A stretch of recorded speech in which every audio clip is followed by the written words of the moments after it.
हमारे प्रधानमंत्री आपके सामने आते हैं तो महंगाई का शब्द उनके मुंह से नहीं निकलता, बेरोजगारी का शब्द मुंह से नहीं निकलता।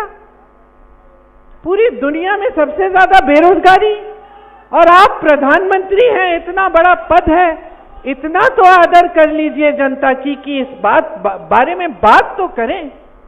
10 सालों से सरकार चला रहे हैं, क्या बातें करते हैं आपके सामने आकर कि कांग्रेस पार्टी एक्सरे मशीन लाएगी, आपके मंगलसूत्र चुराएगी।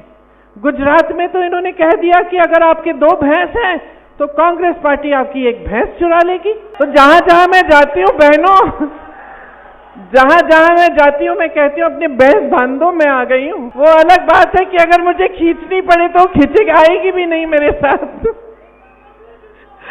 तो बात यह है, हम हंस रहे हैं, हम हंस रहे हैं, लेकिन ये हंसने वाली बात नहीं है, ये दुख की बात है।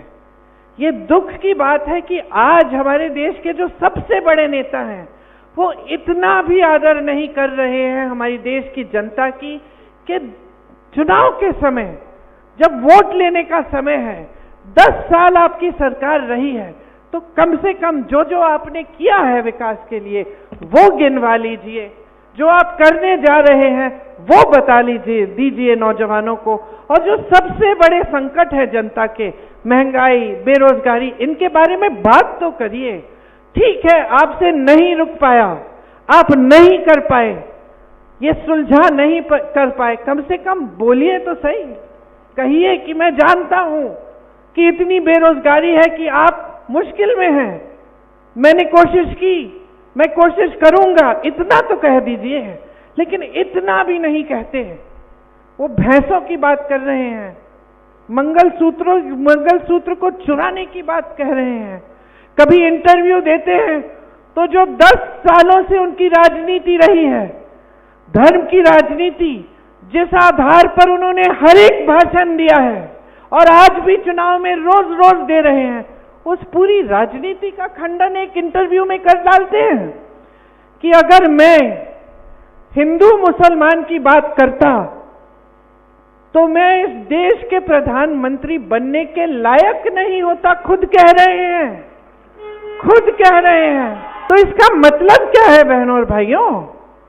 इसका मतलब है कि जो राजनीति आपने की जीवन भर, जो आपकी विचारधारा रही है, जिस आधार पर आप 2 चुनाव जीत कर आए हैं, उसका आपने खंडन कर दिया, उसको आपने एक इंटरव्यू में नकार दिया।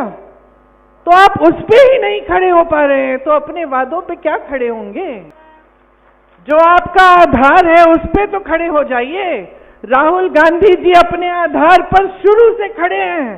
4000 किलोमीटर की यात्रा पैदल कन्याकुमारी से कश्मीर तक करते हैं, मणिपुर से मुंबई तक 4000 किलोमीटर और करते हैं, क्योंकि वो अपने आधार पर खड़े हैं। वो इस देश की लोकतंत्र को मानते हैं, वो इस देश के संविधान के लिए कुछ भी कर डालेंगे इसको बचाने के लिए, और वो पहचानते हैं कि लोकतंत्र में जनता सर्वोपरि है, जनता को झूठ नहीं बोला जाता।